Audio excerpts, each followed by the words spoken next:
భారత్పై పాక్ ప్రధాని షరీఫ్ మరోసారి అహంకార వ్యాఖ్యలు చేశారు. అమెరికాలో పాక్ ఆర్మీ చీఫ్ మునీర్ అణ్వాయుధ బెదిరింపులు మరవక ముందే షరీఫ్ మళ్లీ బెదిరింపులు మొదలుపెట్టాడు. సింధు జలాల గురించి భారత్పై తీవ్ర వ్యాఖ్యలు చేశారు. సింధు జలాలను నిలిపేస్తే ఊరుకోబోమంటూ భారత్కు షెహబాజ్ షరీఫ్ వార్నింగ్ ఇచ్చారు. ప్రతీకారం తీర్చుకుంటామని, భారత్కు తగిన గుణపాఠం చెప్తామని ఇస్లామాబాద్లో ప్రతిజ్ఞ చేశారు షరీఫ్. ఇక గడిచిన 48 గంటల్లోనే 4సారి బెదిరింపులకు దిగింది పాకిస్తాన్. అంతకుముందు సింధు జలాలపై భారత్ ఆనకట్ట నిర్మిస్తే కూల్చివేస్తామంటూ అసీం మునీర్ దురుసు వ్యాఖ్యలు చేశారు. పహల్గామ్ దాడి తర్వాత సింధు జలాలను భారత్ నిలిపేసింది. అప్పటి నుంచి కూడా పాకిస్తాన్లో తీవ్ర నీటి కొరత కొనసాగుతుంది. దీంతో బెదిరింపులకు దిగుతోంది పాకిస్తాన్ ప్రభుత్వం, పాకిస్తాన్ పాలకులు. మరొకసారి పాకిస్తాన్ ప్రధాని షెహబాజ్ షరీఫ్ బెదిరింపులకు దిగారు. మొన్న పాకిస్తాన్ ఆర్మీ చీఫ్ అసీం మునీర్ బెదిరింపులకు దిగిన సంగతి తెలిసిందే. అమెరికా పర్యటనలో ఉన్న అసీం మునీర్ ఒకసారిగా భారత్పై అవసరమైతే అణ్వాయుధతో దాడి చేస్తామన్నారు. ఇక తమతో పాటు సగం ప్రపంచాన్ని కూడా తీసుకెళ్తామంటూ చెప్పిన వ్యాఖ్యలు, అహంకారపూరిత వ్యాఖ్యలతో మళ్ళీ ఇటు షెహబాజ్ షరీఫ్ కూడా ఏకీభవించినట్టుగా అనిపిస్తుంది. అవసరమైతే అణ్వాయుధ యుద్ధానికి కూడా తాము సిద్ధమంటూ ప్రకటించాడు. భారత్పై యుద్ధాన్ని రేకెత్తిస్తున్న పరిస్థితి కనబడుతుంది. ఇస్లామాబాద్, న్యూఢిల్లీ ఈ విషయంలో ఒకసారిగా మళ్ళీ పరిస్థితులు వేడెక్కిన సందర్భం కనబడుతోంది. సింధు జలాల ఒప్పందానికి సంబంధించి భారత్ ఖచ్చితంగా మళ్ళీ దిగి రావాల్సిందంటూ పాకిస్తాన్ డిమాండ్ చేస్తున్న పరిస్థితి కనబడుతుంది. భారతదేశం నుంచి పాకిస్తాన్ నీటిని కాపాడుతానంటూ పాకిస్తాన్ ప్రధానమంత్రి షెహబాజ్ షరీఫ్ ఈసారి ఏకంగా ప్రతిజ్ఞ చేస్తున్నారు ఇస్లామాబాద్లో. ఇక ఈ విషయంలో తీవ్రమైన పరిణామాలు ఉంటాయంటూ కూడా భారత్ని హెచ్చరిస్తున్న పరిస్థితి కనబడుతుంది. ఇక ఒక్క చుక్క నీటిని కూడా వదులుకోమంటూ పాకిస్తాన్ ప్రధాని షెహబాజ్ షరీఫ్ చేస్తున్న వ్యాఖ్యలు మరొకసారి ఉద్రిక్తతను రెచ్చగొట్టేలా కనబడుతున్నాయి.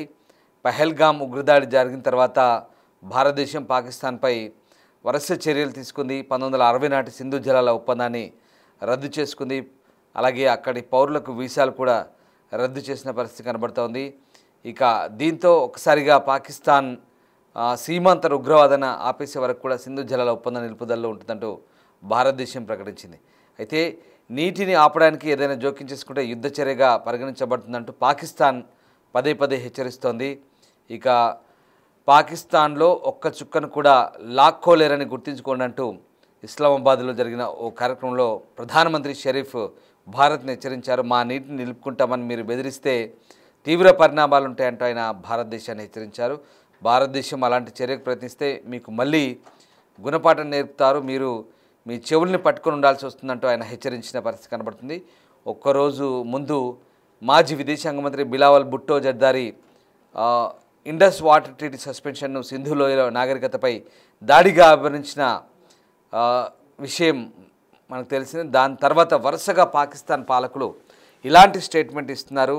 సో న్యూఢిల్లీ బలవంతంగా యుద్ధంలోకి నెట్టిన తమ దేశం వెనక్కి తగ్గదంటూ మాజీ విదేశాంగ మంత్రి బిలావల్ భుట్టో వ్యాఖ్యానించిన అటు అసీం మునీర్ అమెరికాలో చేసిన వ్యాఖ్యలు, తర్వాత బిలావల్ భుట్టో, తర్వాత షెహబాజ్ షరీఫ్ వరుసగా ఇలాంతా పాకిస్తాన్ పాలకులు, పాకిస్తాన్ నాయకులు భారత్పై విషం చిమ్ముతున్నారు. అంతకుముందు ఫ్లోరిడాలోని టంపాలో పాకిస్తానీ ప్రవాసులను ఉద్దేశించి ఆర్మీ చీఫ్ అసీం మునీర్ చేసిన వ్యాఖ్యలు ఒకసారిగా రెచ్చగొట్టేలా తయారయ్యాయి. పాకిస్తాన్కు నీటి ప్రవాహాన్ని నిలిపివేస్తే ఇస్లామాబాద్ ఏ ఆనకట్టనైనా నాశనం చేస్తుందంటూ ఆయన మాట్లాడారు. భారతదేశం ఆనకట్ట నిర్మించే వరకు తాము వేచి ఉంటామని, అలా చేసినప్పుడు దాన్ని మిసైల్స్తో ఆనకట్టలను పేల్చివేస్తామంటూ అసీం మునీర్ చేసిన వ్యాఖ్యలు ఇప్పటికే తీవ్ర స్థాయిలో ఉద్రిక్తతను రెచ్చగొట్టే విధంగా ఉన్నాయంటూ భారతదేశం కూడా ఖండించింది. భారత విదేశాంగ శాఖ కూడా దానికి ఖండిస్తూ స్టేట్మెంట్ రిలీజ్ చేసింది. దీంతో మరోవైపు ఇటు పాకిస్తాన్ ప్రధాని షరీఫ్ కూడా ఆ వ్యాఖ్యలను సమర్థిస్తున్నట్లుగా అణ్వాయుధానికి వాడతామని, అవసరమైతే యుద్ధానికి సిద్ధంగా ఉన్నామంటూ చెప్తున్న వ్యాఖ్యలు ఇప్పుడు మరింత తీవ్ర దుమారాన్ని రేపుతున్నాయి. ముఖ్యంగా శత్రువు ఒక్క చుక్క కూడా లాక్కోలేదు అంటూ సింధు ఒప్పందంపై మునీర్తో కలిసి పాకిస్తాన్ ప్రధాని షెహబాజ్ ఒక్కసారిగా ఈ వ్యాఖ్యలు చేయడం మరింత ఆందోళన కలిగిస్తున్నట్టుగా కనబడుతుంది. సో మొత్తం మీద పాకిస్తాన్ జీవనాడిగా వాళ్ళు ఆ నదిని అభివర్ణించారు. అంతర్జాతీయ ఒప్పందాల ప్రకారం దేశ హక్కులపై ఎటువంటి రాజీ ఉండదంటూ ప్రకటిస్తున్నారు. సో పహల్గామ్ ఉగ్రదాడిలో 26 మంది మృతి చెందిన తర్వాత భారతదేశం ఈ ఇండస్ వాటర్ ట్రీటీని నిలిపేసిన సంగతి తెలిసిందే. దీంతో వరుసగా ఉద్రిక్తతలు చోటు చేసుకున్నాయి. అయితే పాకిస్తాన్ పాలకులు చేస్తున్న ఈ వ్యాఖ్యలు ఒక్కసారిగా మళ్ళీ పరిస్థితిని ఉద్రిక్తంగా మార్చేలా కనిపిస్తున్నాయనే వాదనలు వినిపిస్తున్నాయి. భారత్కు తీవ్ర హెచ్చరికలు జారీ చేయడం, ప్రతీకారం తీర్చుకుంటామంటూ బెదిరించడం మరొకసారి పాకిస్తాన్ పాలకుల వైఖరికి అద్దం పడుతుంది. భారతదేశానికి కొత్త కొత్త బెదిరింపులు చేస్తున్నారు. పాకిస్తాన్ ప్రధాని భారత్ను ఒక్క చుక్క నీటిని లాక్కోవడానికి కూడా అనుమతించబోమంటూ చెప్తున్న పరిస్థితిని ప్రస్తుతం మళ్ళీ భారత్ పాకిస్తాన్కు ఉద్రిక్తతలు పెంచే విధంగా ఉన్నట్టు విశ్లేషకులు కూడా భావిస్తున్నారు. తిరిగి భారత్ పైనే నెపం నెట్టే ప్రయత్నం చేస్తున్నారు.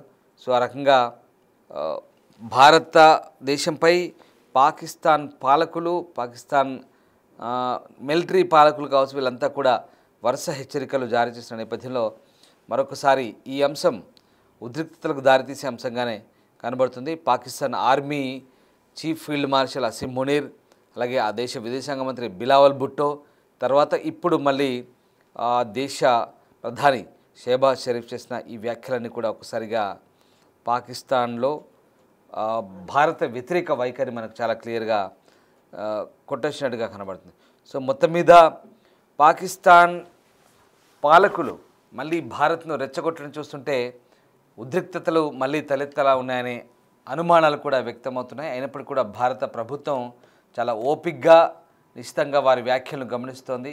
ఎట్టి పరిస్థితుల్లో వాళ్ళు రెచ్చగొట్టినా కూడా భారత్ పెద్దగా లెక్క చేయట్లో చాలా లైట్ తీసుకుంటున్న పరిస్థితి కనబడుతుంది. ఈ నేపథ్యంలో ఒకసారిగా పాకిస్తాన్ పాలకులు భారత్పై చేస్తున్న ఈ వ్యాఖ్యల్ని అంతర్జాతీయ సమాజం కూడా గమనిస్తోంది.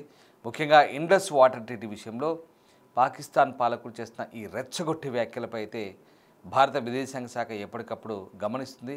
ఆ రెచ్చగొట్టే ప్రసంగాలను, వ్యాఖ్యలను ఖండిస్తూ వస్తుంది. పాకిస్తాన్ పాలకులు భారత్కు గుణపాఠం నేర్పుతారంట. ఒక్క చుక్క కూడా వదులుకోమంటున్నారు. పైగా భారత్కు గుణపాఠం చెప్తారంట. భారత్కు గుణపాఠం చెప్పడం అంటే ఇప్పటికే ఆపరేషన్ సింధూర్లో భారతే కదా మీకు గుణపాఠం చెప్పింది. ఆ గుణపాఠం నేర్చుకున్నాక కూడా ఇంకా బుద్ధి రావట్లేదు. ఓవైపు ఒకడు అమెరికాలో మాట్లాడతారు, ఒకడేమో పాకిస్తాన్లో ఉండిన మాజీ పాలకుడు మాట్లాడతాడు, ఒక పాకిస్తాన్ ప్రధాని మాట్లాడతాడు. అంటే వరుస ప్రకటనలు, అంటే ఇదంతా కూడా చాలా వ్యూహాత్మకంగా చేస్తున్న ప్రకటనలుగా అర్థమవుతుంది. వరుసగా ఇలాంటి బెదిరింపు ధోరణులకు దిగడం ద్వారా భారత్పై ఒత్తిడి పెంచాలనే ఆలోచన బహుశా పాకిస్తాన్ పాలకులకు కనిపిస్తుంది. ఎందుకంటే మనం ఇండస్ వాటర్ ట్రీట్ నిలిపేయడం ద్వారా పూర్తిగా పాకిస్తాన్లో పరిస్థితులు మారిపోయాయి. వాతావరణం అంతా కూడా పూర్తిగా నీళ్లు దొరక్క పూర్తిగా ఇబ్బందులు పాలవుతున్న పరిస్థితి. భారీ వర్షాలు కురిసినప్పటికీ ఆ వర్షాల నీళ్ళంతా కూడా వరదల రూపంలో కొట్టుకుపోతున్నాయి. కానీ నీటిని నిల్వ చేసుకునే సామర్థ్యం లేదు, ఆ తెలివితేటలు పాకిస్తాన్ ప్రభుత్వానికి లేవు. అక్కడ ఉన్నటువంటి ఆ భారీ వర్షాలు, వరదలన్నీ కూడా పూర్తిగా తిరిగి అరేబియా సముద్రంలో కలుస్తున్న పరిస్థితి. కానీ ఇక్కడ భారత్ నుంచి వచ్చే నీటిని మాత్రం కావాలంటున్నారు, భారత్లో మాత్రం రక్తం పారిస్తామంటున్నారు. అయితే భారత ప్రభుత్వం చాలా క్లియర్గా చెప్పింది, ఉగ్రవాదాన్ని, రక్తపాతాన్ని పక్కన పెడితేనే చర్చలు జరుపుతాం, మళ్ళీ ఇండస్ వాటర్ ట్రీటీని అవసరమైతే ఆ విషయంలో ఆలోచిస్తామని చెప్పారు. కానీ పాకిస్తాన్ పాలకులు బెదిరింపు ధోరణులు దిగుతున్నారు. తమ దగ్గర అణ్వాయుధాలు ఉన్నాయంటున్నారు. పైగా భారత్కు గుణపాఠం చెప్తాం, భారత పాలకులు లేదా భారత ప్రజల చెవులు పట్టుకోవాలంట. వీళ్ళు గుణపాఠాలు చెప్తారంట భారత్కి. ఇంకా సిగ్గులేని ఇలాంటి సిగ్గుమాలిన వ్యాఖ్యలతో పాకిస్తాన్ పాలకులు చేస్తున్న ఈ బెదిరింపు ధోరణి అంతర్జాతీయ సమాజం కూడా గమనిస్తుంది. బట్ భారత్ మాత్రం చాలా ఓవైపు కన్నేసి ఉంచుతూనే ఈ బెదిరింపులకు, ఈ తాటాకు చెప్పులకు ఎక్కడ భయపడబోమంటూ ఖండిస్తున్న పరిస్థితి. చూడాలి పాకిస్తాన్ పాలకులు వరుస బెదిరింపుల్ని భారత్ పట్టించుకుంటుందా, ఏ రకమైనటువంటి పరిస్థితులకు దారితీస్తుందని మాత్రం వేచి చూడాల్సిందే.